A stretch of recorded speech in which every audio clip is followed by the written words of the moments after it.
if you want to be happy and successful, then don't put your metrics of happiness and success outside of yourself. Welcome to the Think India series of audio and video podcasts by Brand Capital International.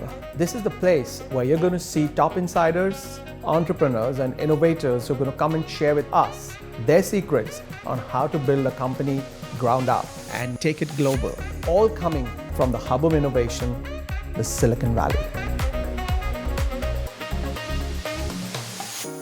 Hello everyone and welcome to another episode of Think India series with Brand Capital International. My name is Piyush Puri and today with us we have an accomplished leader and strategist, Blair LaCorte. So Blair is the president of AEye. Welcome Blair. Thank you for having me. We'd like to know a little bit more about your journey. So you moved from private aviation to private equity, from live event technology to artificial perception systems. Tell us a little bit more about how all of this happened. Well, I was very fortunate as a youngster because I grew up with two entrepreneurial families. And my dad had a soft services business. He was a recruiter, so I got to listen to what people did for a living. And on the other side, my stepfather and my mother had a small airline, which is a really horrible business. So on one side, I got to listen to all these inspiring stories. On the other side, I actually got to see how hard it is to run a physical business with physical assets. And so I went to college and I was going to get a business degree and I was going to get a job and I was going to work my way up through a company for 20 years. Eventually, the lessons I learned when I was younger from both of my parents actually came to be. And that was sometimes not taking a risk is the riskiest thing you can do. Right. And if you're going to take a risk, then find what you're really good at and find how you're relevant to someone else and earn your way in to being able to do something different. So whatever I did, I tried to take something from my last jobs and sell in that if you hire me, this is what you'll get. And then everything on top of that is all going to be upside. So I actually had a plan. Right. Amazing. So you mentioned that there was already some experience in aviation in the family. So during your term at Jett, the market share for the company went up from 9% to 23%, while the market shrunk by 30%.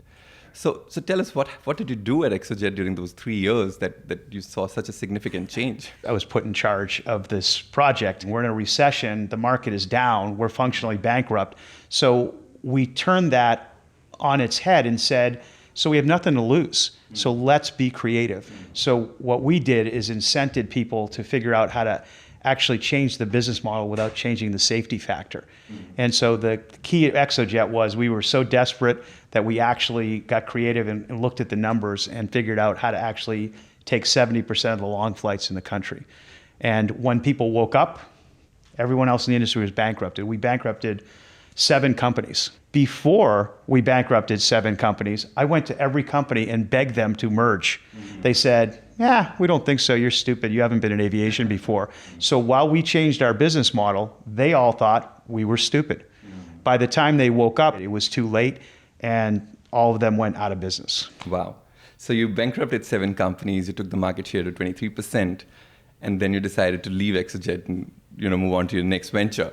Talk to us a little bit more about the biggest risk that you can take in life is not taking any risk at all. Why is it so important to move out of your comfort zone and find something else that you think you can do even better at? My opinion is that you have to understand who you are. And listen, awareness is a very difficult thing, whether it's in therapy for your relationship or where it's therapy for your business. When I was at TPG, in fact, I invented this role called human capital where I would interview all the executive staff. When we bought a company or thought about buying a company, I'd also hire the executive staff. And in doing that, I actually would take 2 hours of what I would call therapy and try to get them to cry, right? Because if I could get inside someone and find out what they really wanted to do, I'd know what to do with them. I always knew deep down at the end that I'm better bringing a team from 0 to 80 miles an hour than I am on optimizing it from 80 miles an hour to 100 and fixing it and running it. And so if I could take my ego out of it, the challenge about leaving when you're at the top of your game is you're making more money than you've ever made before. But you can also take that and you can trade that success to give you the chance to go into someone else's industry and take the risk that maybe in that next business I'm going to be a failure. So you then decided to join AEye, and you're currently the president of the company. Tell us about how you're applying these same principles at a company that claims to be producing an autonomous car sensor that can supposedly see better than humans. AI, look, to me, it was just another opportunity to learn. So what I always say is you bring patterns and you bring your understanding of people, and that always transfers. In this case, what I said to the team was, look, when you're going to build a new system for an autonomous car, you're going to have to do hardware, you're going to have to do software, you're going to have to transfer data, and you're going to have a go-to-market model that's different. And while you guys really know how the technology works, I've been in a lot of industries. Let me try to help you. So I invested in the company. I thought the asset was exceptional. I also thought that I like to be a contrarian and underestimated. Most people who build autonomous cars today start with the computer and say, the more data I collect, the better. It's going to be able to process everything in the world, and it's going to get cheaper and faster.